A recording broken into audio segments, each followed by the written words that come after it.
Well, good morning, Way Academy. We're back with another session of our Drop Everything and Read. As you can see, we're about to start chapter 19. For those of you who have a book at home, that means you're on page 324. And as you can see, our numbers here are a little different. We're on page 142. Just a quick recap. Well, maybe not so quick, but chapter 18 was a pretty pivotal chapter. So I just want to spend a couple minutes reminding you of those highlights. We know that Star continues to use the power of her voice. And part of discovering that power has also led to some changes in her real life as well. Maverick and Lisa take Star and her brothers on that trip. Do you remember what the trip was to? Where did they go? That's right, they didn't get to go anywhere fancy. It didn't involve a plane or anything like that. But yes, they went by that new neighborhood where their potential new home would be. As you know, they were stopped in front of that brick house, and when they went inside, everything smelled like fresh paint and everything seemed so new. The new house and Lisa's new job represent new opportunities for the Carters. So we're excited to see what happens with that. Another important thing to remember, Lisa was always saying that they hope to get settled and be on to that better life before Seven goes off to college. Well, it's been interesting. Seven revealed that he wants to go to the Central Community College, so a college right there in Garden Heights, as opposed to leaving Garden Heights and moving on to a bigger, potentially better college. Maverick and Lisa repeat the importance of education as a tool to better one's circumstances. So Seven will be able to fulfill his potential only by leaving Garden Heights. So interesting how that change of opinion has happened. Before Maverick wanted to stay, but now Maverick and Lisa can't wait to move on and give their family that better life. The night that they moved into that new home, and again, this was right before Star testified in front of that grand jury, the Carters were watching a basketball game together at their house back in Garden Heights. And they tease each other over competing alliances and, one cheers for this team, one cheers for that. I'm sure it's the same thing at your home. But that scene begins as a rare moment of genuine and carefree happiness for them. And with all the struggle and all the violence in the streets, it's really nice to see them getting along so well. Unfortunately, that ended with, that's right, I know one of you, if we were together, you'd be shouting it out. A brick literally shattered into the Carters' home and reminded them basically of the inescapability of that violence. So that peaceful moment is ruined by the violent act of a brick. I'm just going to pause for a second. I hear some noise in the background, and we're just going to try and get rid of that noise. I think we got that sorted out, guys. Thank you for your patience. So the brick has landed in the home, and that's obviously left them with a lot of discomfortable feelings or uncomfortable feelings of discomfort, and we want to move on and see what happens next. So let's get into chapter 19. Some of the key questions I want you to be thinking of. What does being real mean to you? So again, our whole theme of code switching. What does being real mean? Should Seven go away to college or stick around to help his sisters? According to Lisa, what is real bravery? And of course, we want to know, which characters in The Hate U Give do you think exemplify bravery? So let's see how things continue with chapter 19. The smell of hickory bacon and the sound of way too many voices wake me up. I blink to soothe my eyes from the assault my neon blue walls are giving them. It takes me a few minutes lying here to remember it's grand jury day. Time to see if I'll fail Khalil or not. I put my feet in my slippers and head toward the unfamiliar voices. Seven and Sakani are at school by now, plus their voices aren't that deep. I should be worried about some unknown dude seeing me in my pajamas, but that's the beauty of sleeping in tanks and basketball shorts. They won't see much. The kitchen's standing room only. Guys in black slacks, white shirts, and ties are at the table or standing against the wall, shoveling food into their mouths. They have tattoos on their faces and hands. A couple of them give quick nods and mumble, sup. So through mouths full of food. So they're asking what's going on with a mouthful of food. The Cedar Grove King Lords, they clean up nicely. Mama and Aunt Pam work the stove as skillets full of bacon and eggs sizzle, blue flames dancing beneath them. So a gas stove and bacon and eggs sizzling, a nice way to start a day. Nana pours juice and coffee and runs her mouth. Mama barely looks over her shoulder and says, Morning, Munch. Your plate's in the microwave. Come get these biscuits out for me, please. She and Aunt Pam move to the ends of the stove, stirring the eggs and turning the bacon. I grab a towel and open the oven. The aroma of buttery biscuits in a heat wave hit me head on. I pick the pan up with the towel, and that thing is still too hot to hold for long. Over here, little Mama, Goon says at the table. I'm glad to put it down. Not even 2 minutes after I set it on the table, every last biscuit is gone. I grab my paper towel covered plate from the microwave before the King Lords inhale it too. Star, get those other plates for your dad and your uncle, Aunt Pam says. Take them outside, please. Uncle Carlos is here, I tell Aunt Pam. Yes, ma'am.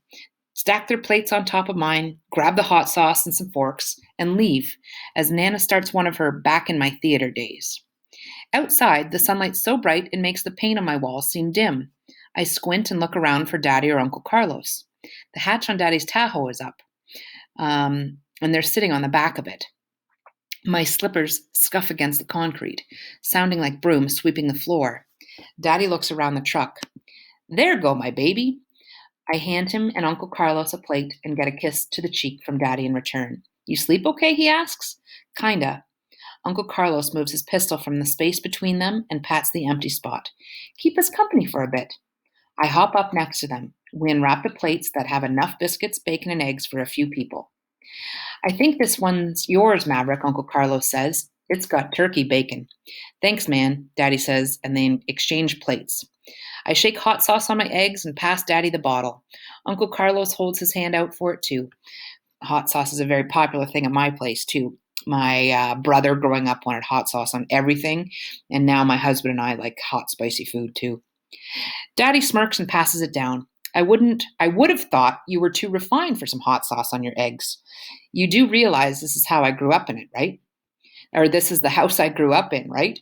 He covers his eggs completely in hot sauce, sets the bottle down, and licks his fingers for the sauce that got on them. Don't tell Pam I ate all of this, though. She's always on me about watching my sodium. I won't tell if you won't tell, Daddy says. They bump fists to seal the deal. I woke up on another planet or in another reality. Something. Y'all cool all of a sudden? Meaning that Maverick and Carlos are getting along. We talked, Daddy says. It's all good. Yep, says Uncle Carlos. Some things are more important than others. I want details, but I won't get them. If they're good enough, I'm good enough. And honestly, it's about time. Since you and Aunt Pam are here, where's Devante? I ask Uncle Carlos. At home, for once, and not playing video games with your little boyfriend? Why does Chris always have to be little to you? I ask. He's not little. You better be talking about his height, says Daddy. Amen, Uncle Carlos adds, and they fist bump again. So they've found common complaining ground. Chris. Figures. So they've bonded over their poking fun at Star's boyfriend, Chris. Our street is quiet for the most part this morning. It usually is. The drama always comes from people who don't live there. 2 houses down, Mrs. Lynn and Miss Carroll talk in Mrs. Lynn's yard, probably gossiping. Can't tell either one of them anything if you don't want it spread around Garden Heights like a cold.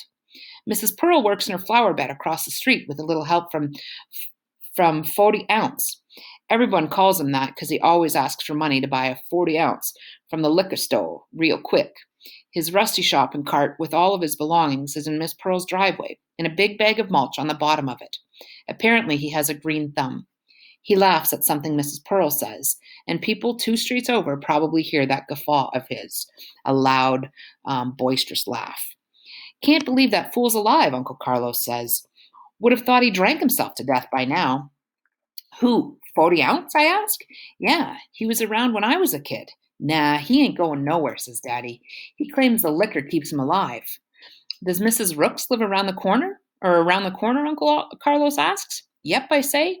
And she still makes the best red velvet cakes you ever had in your life. Wow, I told Pam I have yet to taste a red velvet cake as good as Mrs. Rooks. What about, he snaps his fingers. The man who fixed cars. He lived at the corner. Mr. Washington, says Daddy.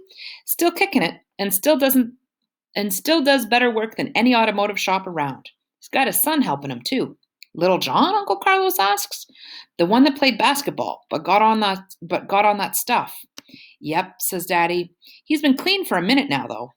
Man, Uncle Carlos pushes his red eggs around his plate. I almost miss living here sometimes. I watch 40 Ounce help Mrs. Pearl. People around here don't have much, but they help each other as best they can. It's this strange dysfunctional family, but it's still a family, more than I realized until recently. Star, Nana calls from the doorway, or from the front door. People two streets over probably hear her, like they heard 40 Ounce. Your mama said, hurry up. You gotta get ready. Hey, Pearl. Mrs. Pearl shields her eyes and looks our way. Hey, Adele. Haven't seen you in a while. You all right? Hanging in there, girl. You got that flower bed looking good. I'm coming by later to get some of that birds of paradise. All right. You not going to say hey to me, Adele? 40 Ounce asks. When he talks, it jumbled together like one long word. Nah, you old fool, Nana says. The door slams behind her. Daddy, Uncle Carlos, and I crack up. The Cedar Grove King Lord, the Cedar Grove King Lords trail us in two cars, and Uncle Carlos drives me and my parents. One of his off duty buddies occupies the passenger seat. Nana and Aunt Pam trail us too. All these people, though, and none of them can go into the grand jury room with me. It takes 15 minutes to get to downtown from Garden Heights. There's always construction work going on for some new building. Garden Heights has dope boys on corners, but downtown people in business suits waiting for crossing lights to change. I wonder if they ever hear the gunshots and the stuff from my neighborhood. We turn onto the street where the courthouse is, and I have one of those weird deja vu moments. I'm 3 and Uncle Carlos drives Mama, 7, and me to the courthouse. Mama cries the entire drive, and I wish Daddy were here because he can always get her to stop crying. 7 and I help Mama's hands as 7 and I hold Mama's hands as we walk into a courtroom. Some cops bring Daddy out in an orange jumpsuit. He can't hug us because he's handcuffed. I tell him I like his jumpsuit. Orange is one of my favorite colors. But he looks at me real seriously and says, "Don't you ever wear this. You hear me?" All I remember after that is the judge saying something, Mama sobbing, and Daddy telling us he loves us as the cops haul him off. For 3 years, I hated the courthouse because it took Daddy from us. I'm not thrilled to see it now. News vans and trucks are across the street from the courthouse, and police barricades separate them from everybody else. I now know why people call it a media circus. It seriously looks like the circus is setting up town. 2 traffic lanes separate the courthouse from the media frenzy, but I swear they're a world away. Hundreds of people quietly kneel on the courthouse lawn. Men and women in clerical collars stand at the front of the crowd, their heads bowed. To avoid the clowns and their cameras, Uncle Carlos turns onto the street alongside the courthouse. We go in through the back door. Goon and another King Lord join us. They flank me and don't hesitate to let security check them for weapons.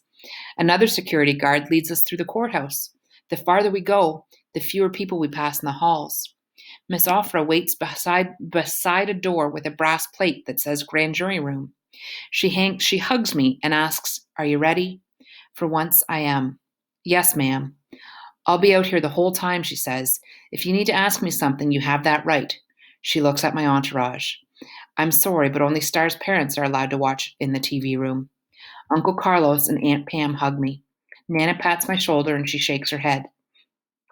Goon and his boy give me quick nods and leave with them.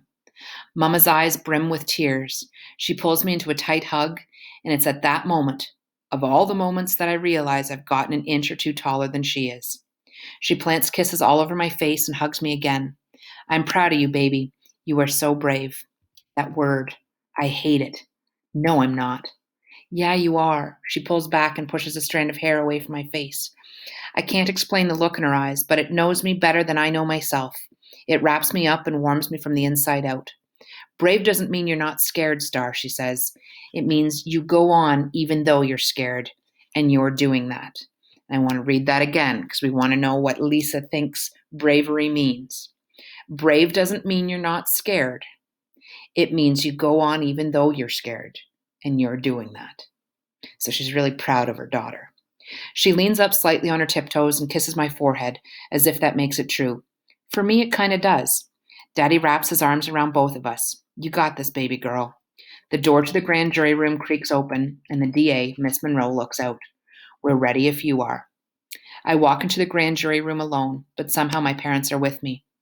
The room has wood-paneled walls and no windows. About 20 or so men and women occupy a U-shaped table. Some of them are black and some of them aren't. Their eyes follow us as Miss Monroe leads me to a table in front of them with a mic on it. One of Miss Monroe's colleagues swears me in, and I promise on the Bible to tell the truth. I silently promise it to Khalil, too. Miss Monroe says from the back of the room, "Could you please introduce yourself to the grand jurors?" I scoot closer to the mic and clear my throat. My name, my small voice sounds like a 5-year-old's. I sit up straight and try again. My name is Star Carter. I'm 16 years old. The mic is only recording you, not projecting your voice, Miss Monroe says. As we have our conversation, we need you to speak loud enough for everyone to hear, okay? Yes. My lips brush the mic, too close. I move back and try again. Yes, ma'am. Good. You came here on your own free will, is that correct? Yes, ma'am. You have an attorney, Miss April Ofra, correct? She says. Yes, ma'am. You understand you have the right to consult with her, correct? Yes, ma'am. You understand you're not the focus of any criminal charges, correct? And then, as we see in her mind, she says, BS. Khalil and I have been on trial since he died. But out loud, she says, Yes, ma'am.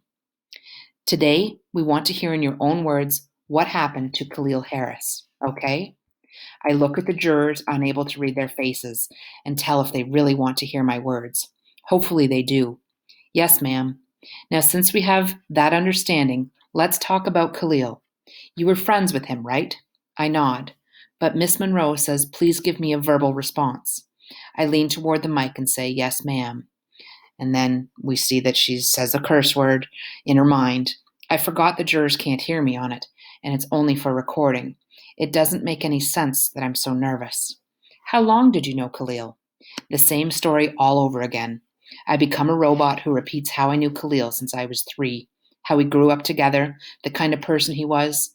When I finish, Miss Monroe says, okay, we're going to discuss the night of the shooting in detail. Are you okay with that?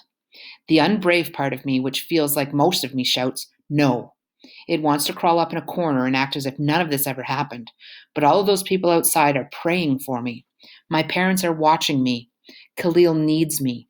I straighten up and allow the tiny brave part of me to speak. Yes, ma'am. And we'll go ahead and get right into, we'll take that break because we know she's speaking up, and then we see that part 3 begins 8 weeks after. So we'll pause there for now, and we'll be back again tomorrow with the latest part of our Drop Everything and Read. Don't forget to think of our questions. What does being real mean to you? Should 7 go away to college or stick around to help us sisters? Remember, we want to know Lisa's. According to Lisa, what is real bravery? So what is Lisa's meaning of bravery? And what was life like for Star when they lived in the projects? So comparing then to now. And we'll be back with the next chunk of chapters again next time.